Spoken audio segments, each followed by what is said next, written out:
Our next rule is the quotient rule, which, as you can see, gets a little more complicated. Does make the derivative sometimes more complicated, and it's a little more calculation. So when we can avoid the quotient rule, we like to avoid it. So let's look at these quotients and think, do we need the quotient rule, or can we use our current tools? So when we can use the tools we already have, then we'll do that. And when we don't, then we can resort to the quotient rule.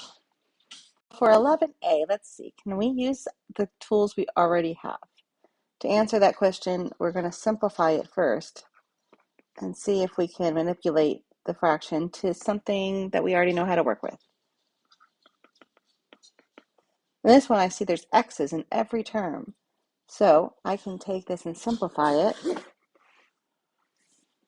So I can factor out an x from the numerator, which gives me this. And I don't need to take all the x's out. I just want enough to be able to cancel that denominator, since that denominator was the thing causing the problem. So then those cancel, and I get x plus 3x squared for the y. So that's a simplified version of y. Now that means our y prime, or derivative of y, I can take from that using just the power rule and the coefficient multiple rule. So derivative of x and the sum rule.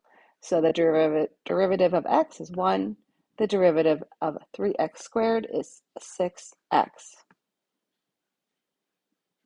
Let's try b. So again, we want to try to simplify first. This one looks a little harder to simplify.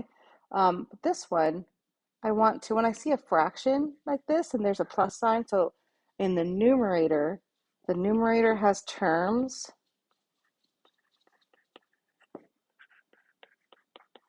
but the denominator is more simple. Like for example, 1 factor. You can do it with 2 also, but it's nice when the denominator is small.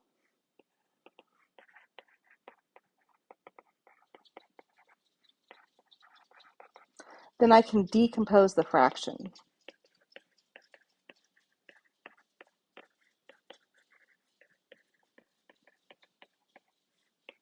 So we can try that. So what I mean by that is I'll split this into 2 separate fractions. Like right before you add, you still have the common denominator of radical x, but your numerators are split up. Once I split it up, then I can see, well, this second term becomes 1, right? These cancel and just become 1.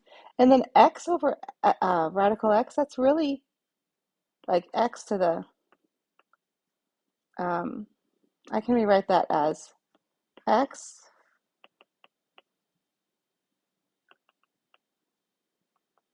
I'm actually going to go below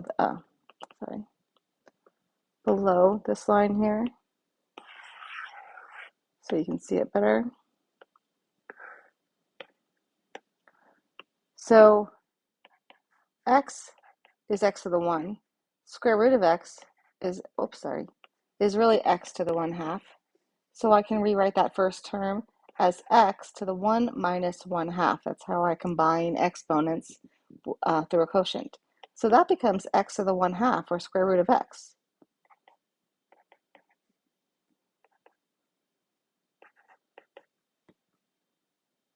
And then on the right, we already said this just becomes 1, so we'll just carry that down all the way to the end.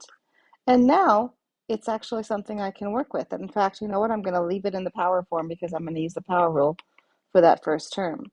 So my y is now this. So now my y derivative, derivative of y, I can use the power rule on the x to the 1/2. So that's 1/2 x to the negative 1/2 plus 1, and the derivative of 1 is just 0, so I'll just leave that off. And simplifying my derivative, I'll just put that x to the negative 1/2. Negative tells me to bring it down to the denominator, and the 1/2 tells me it's a square root.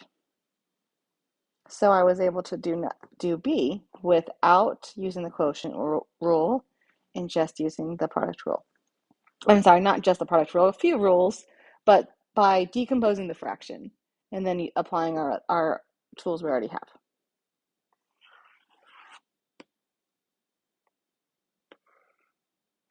Okay, let's try C. C is a little trickier. This one I cannot decompose by the terms because um, this denominator has to stay together. So I said I cannot decompose the denominator.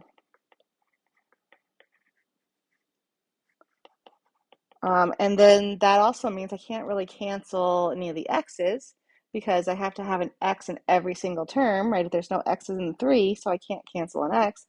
So I really can't simplify this. So since I can't simplify, and I have variables in both the numerator and denominator, I'm going to have to use the quotient rule.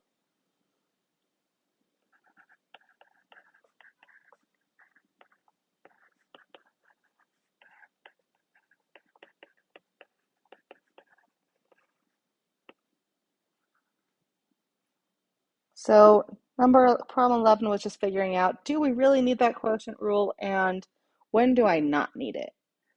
If you can simplify, or if you can decompose the fraction, which is also really simplifying, I guess, or if you can just rearrange it so that you don't need the quotient rule, if you can always already use the tools you have, then you're set, but otherwise we'll go use the quotient rule.